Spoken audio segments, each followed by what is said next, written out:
और फिर उसके बाद कुछ एक बच्चों का आज जो मतलब धीरे धीरे माइंडसेट है कि हम अपना स्टार्टअप कर लेंगे, अपना बिजनेस कर लेंगे। बट अगेन हम लोग मतलब 99% लोग स्पेसिफिकली इन इंडिया के वो बेचारे वो अपनी फाइनेंशियल स्ट्रगल से ही ऊपर नहीं उठ पा रहे। ये वाला माइंडसेट तो मतलब रिलेटेबल ही नहीं है ना उनके लिए। उनके लिए तो कहाँ 5 मिलियन 10 मिलियन डॉलर की फंडिंग पे तो रिटायर होने की बात कर लेते हैं। आज अगर मैं आपको कह दूँ 10 मिलियन डॉलर की फंडिंग अराउंड होगा 80 करोड़ रुपए का, 80 करोड़ रुपए आपके पास आ जाए, आप तो रिटायर होने का नहीं सोचोगे।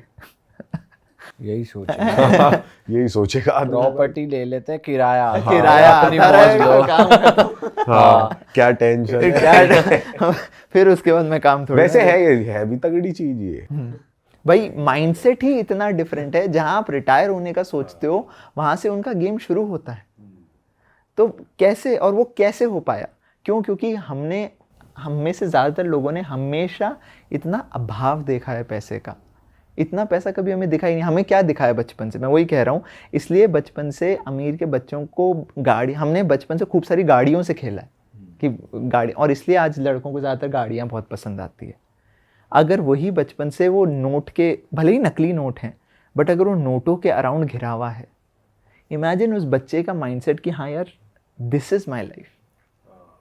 भाई बट हमारा ये मिडिल क्लास फैमिली माइंडसेट ये भी होता है ना कि बच्चों को पैसे से दूर रखो ताकि उनके अंदर लालच ना बढ़े, पैसों के लिए पीछे ना पड़े, इसलिए पेरेंट्स उनको वो चीज़ देते ही नहीं है। बट एट द एंड हम सब पढ़ते तो पैसे के पीछे हैं। हाँ मतलब वो फिर एक सर्टेन एज के बाद आती है। नहीं, पर ऐसे तो माइंडसेट ऐसा हो जाएगा ना बच्चे का, ऐसे बच्चे को भाई दे दिया कि भाई तू खेल पैसे से या कर जो करना है, तो फिर ऐसा नहीं हो जाएगा उसके लिए पैसा ही सब कुछ हो जाएगा। फिर मतलब वो ना घर वाले ना कुछ, मतलब वो भी तो एक माइंडसेट क्रिएट हो जाएगा। नहीं, घर वाले ऑब्वियसली वो जो वैल्यू सिस्टम है वो एक पेरेंट्स की प्रॉपर जिम्मेवारी होनी चाहिए।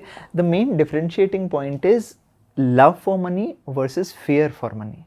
Middle class people are money fearing people. उनको पैसा तब ज़्यादा समझ में आता है या तब चाहिए होता है जब उनकी या तो ज़रूरतें कुछ पूरी नहीं हो रही होती, या मैं मेहनत क्यों करूं, अरे मेरे फादर बीमार हैं, अगर मैं नहीं गया तो मेरी ज़िंदगी में मैं उनका घर का लोन कैसे चुकाऊंगा। ये माइंडसेट पीछे मोटिवेशन क्या होता है? इट इज़ सम अर्जेंसी और सम नीड। जबकि for the rich class it's a part of their life. मेरे लिए इतना पैसा 80 मिलियन मतलब जो भी बड़ा अमाउंट है, this is very normal for me. And हमारे लिए वो है कि मैं 2 करोड़ रुपए एक दिन अपने पिताजी को वो गाड़ी देना चाहता हूँ, बड़ी सी BMW और Lamborghini. This is my dream. और इसलिए फिर मैं कमाता हूँ, मेहनत करता हूँ, अपनी सेहत पे ऐस तैस और सब कुछ करता हूँ ताकि एक दिन 2-4 करोड़ रुपए कमा के वो दे सकूँ। मेरी हेल्थ की ऐस तैस हो जाती है। उनके लिए वो पार्ट ही नहीं है। उनके लिए वो, that is why I am saying कि बचपन से अगर बच्चे को उतना पैसे के अराउंड आप रखो तो उनका माइंड, ऐसा नहीं है कि इसका मतलब ये है कि उनकी वैल्यूज़ और प्रिंसिपल्स आप ख़राब कर दो कि पैसा ही सब कुछ है। बट पैसे से बच्चा डरे तो नहीं। वो सिर्फ तब तो नहीं सोचे पैसे के बारे में जब उसके घर में कोई कंडीशन ऊपर नीचे हो। अच्छा भाई, आपने टाइटैनिक के ऊपर भी एक वीडियो बनाई हुई है, वो भी बहुत ज़्यादा चली। क्या था उस वीडियो में, थोड़ा एक बार आप दोबारा बताओ, क्योंकि कुछ इंटरेस्टिंग आपने बहुत फैक्ट्स बताए थे उसमें। अच्छा, आप लोग को टाइटैनिक तो पिक्चर तो खैर सबने देखी होगी कि टाइटैनिक डूबा। अब आपको क्या लगता है, क्या वो एक नॉर्मल एक्सीडेंट था या फिर उसके पीछे कुछ हो सकता है? भाई मुझे तो नॉर्मल एक्सीडेंट लगा। ठीक है, हो सकता है कि नहीं नॉर्मल एक्सीडेंट तो था कि मतलब वो आइसबर्ग आया, बिकॉज ऑब्वियसली वो न्यूज़ में हर तरफ था। तो हुआ तो एक्सीडेंट ही था। अब उसको थोड़ा सा रिवर्स लेके चलते हैं। उस एक्सीडेंट से पहले के 5-6 साल क्या हुआ, that is where the question starts. 5-6 साल पहले की बात कर। हाँ, कि भाई पीछे लेके चलते हैं कि ये एक्सीडेंट हुआ। एक हो गया कि भाई एक गाड़ी आई, गाड़ी आके दूसरी गाड़ी से भिड़ गई, एक्सीडेंट हो गया। क्यों हुआ कुछ पता नहीं, हो गया एक्सीडेंट। बट जब टाइटैनिक की बात करते हैं तो 1907 में यूएस में एक फाइनेंशियल क्राइसिस आया था। तो उसके बाद फाइनेंशियल क्राइसिस आने के बाद it was more of the thing कि जहाँ पे आप एक फेडरल रिजर्व बनाया जाए, तो जिसके अंदर JP मॉर्गन और रॉथस्चाइल्ड जो थे, उनका ये माइंडसेट था कि ये फेडरल रिजर्व बनना चाहिए। जब बाकी जो और अमीर लोग थे उनका ये माइंडसेट था कि नहीं यार, फेडरल रिजर्व नहीं बनना चाहिए, क्योंकि इसके अंदर जो पैसा है, जो सबसे बड़ी पावर है, वो कुछ एक लोगों तक लिमिट हो जाएगी। और जो फेडरल रिजर्व है उसको फंड कौन करने वाले थे? फेडरल रिजर्व जो है मतलब ऑब्वियसली वो जो रिच क्लास है वो उसी के पास, मतलब फेडरल रिजर्व का मेन मकसद, ये मेन पार्ट ये है कि जो पैसा है वो कुछ एक लोगों के पास आ जाए, और ऑब्वियसली जो टैक्सेशन है और बाकी सारी चीज़ें हैं जिससे पैसा आता है, जो आम जनता से पैसा आता है, वो अब कुछ एक लोगों के कंट्रोल में आ जाए. So that was the main understanding of it. अब वो फेडरल रिजर्व जो नहीं बनने के फेवर में थे, it was more of like कि नहीं बनना चाहिए. एंड जेपी मॉर्गन का लास्ट मोमेंट पे टिकट्स जो थे वो जेपी मॉर्गन के भी थे उस टिकट्स मतलब उस पे जाने के. लास्ट मोमेंट पे जेपी मॉर्गन अपना टिकट कैंसिल करते हैं. अच्छा. और 3 और जने थे जो उस डील का पार्ट थे, वो तीनों जने उस शिप में होते हैं. और ऑब्वियसली टाइटैनिक जाती है. अब उसके अंदर बहुत सारे लोगों का ये भी कहना है कि उस दिन उस शिप को जो वो गई, उसकी स्पीड, जबकि सामने आइसबर्ग दिख रहा था, स्पीड कम नहीं की गई थी. अच्छा.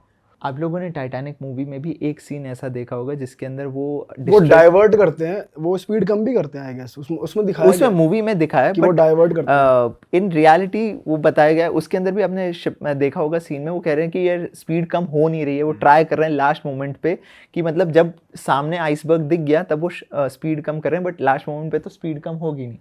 तो इसके अंदर भी लोगों का ये मानना है कि स्पीड को जानबूझ के तेज़ रखा गया कि डैमेज इस कदर हो कि मतलब हाँ पानी जो है वो इस कदर आ जाए. उसके बाद डिस्ट्रेस सिग्नल भेजे गए थे जो मूवी में भी दिखाया गया.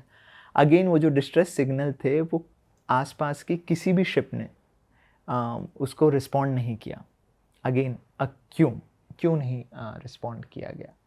एंड अगेन जेपी मॉर्गन ने लास्ट मोमेंट पे टिकट अपनी कैंसिल कराई. बाकी जो 3 जने थे वो उस शिप का पार्ट थे. एंड देन ऑब्वियसली तो आप कह रहे हो कि जो सिग्नल्स भेजे गए थे वो डिस्ट्रेस सिग्नल्स भेजे ही नहीं थे? नहीं भेजे गए थे, इंटरसेप्ट नहीं किए. मतलब जैसे आपके सामने से कोई चिल्ला रहा है हेल्प, मदद करो मदद करो, आप सुन के भी अनसुना कर दो तो. ऑलराइट.